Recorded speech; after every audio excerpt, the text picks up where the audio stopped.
Selamat datang lagi di petualangan Bull dan Bear. Pernah nggak sih kamu merasa kayak tersesat di tengah hutan belantara pilihan trading? Nah, hari ini kita bakal ikutin Bull, si banteng, dan Bear, si beruang, yang bakal bantu kita semua menemukan jalan yang paling pas. Yuk, kita mulai.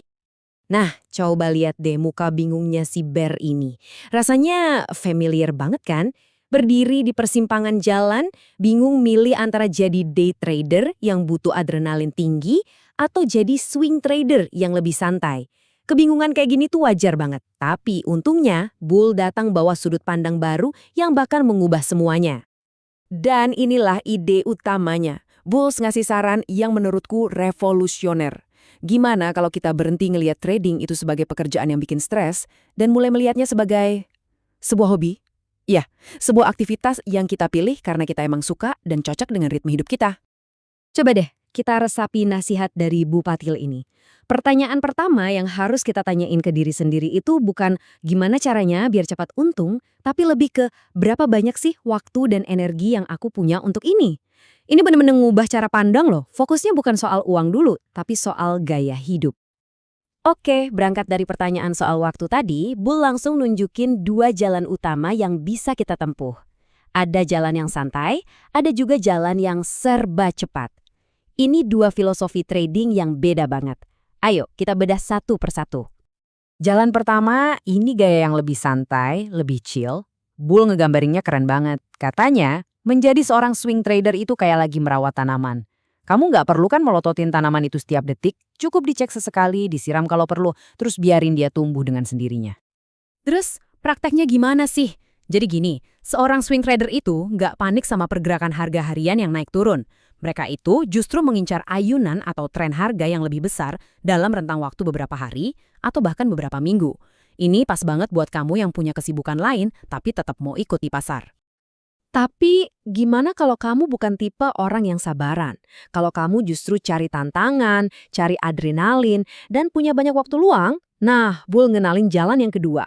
Menjadi day trader itu ibarat masuk ke arena video game keuangan. Butuh fokus penuh, reaksi secepat kilat, dan setiap detiknya itu berharga banget. Nah, di sini aturannya beda banget. Day trader itu ibarat pemburu. Mereka memburu keuntungan-keuntungan kecil tapi sering, berkali-kali dalam satu hari. Semua posisi dibuka dan ditutup sebelum pasarnya tutup hari itu juga. Ini bukan lari maraton tapi lari sprint berkali-kali. Butuh konsentrasi super tinggi dan disiplin baja. Jadi, ini dia perbandingannya. Ketenangan si perawat tanaman versus kecepatan si pemain game. Komitmen waktu yang rendah versus yang tinggi, fokus ke grafik mingguan atau harian versus aksi tiap menit. Pertanyaannya bukan mana yang lebih bagus, tapi mana yang lebih kamu banget? Setelah nimbang-nimbang, Bear akhirnya nemuin jalannya. Tapi ya namanya juga petualangan kan? Selesai satu teka-teki, malah muncul teka-teki baru yang lebih menantang. Bear pun ngerasa lega. Oke, aku pilih jadi swing trader, katanya. Gaya yang lebih santai ini emang cocok buat dia. Tapi terus dia nanya, kapan ya waktu terbaik buat bikin rencana? Apa pas pasar lagi rame-ramenya? Pas harga lagi gerak liar? Pertanyaan yang masuk akal banget kan? Dan jawaban Bull, wah ini di luar dugaan banget. Dia bilang, justru sebaliknya Bear. Waktu terbaik buat mikir jernih dan nyusun strategi itu bukan di tengah badai, tapi justru pas air lagi tenang-tenangnya. Analogi ini jenius banget serius. Coba bayangin seorang koki profesional. Mereka nggak mungkin kan baru mulai motong-motong bawang pas tamu pertama datang. Mereka nyiapin semuanya dulu pas dapur masih sepi. Nah, sama kayak trading.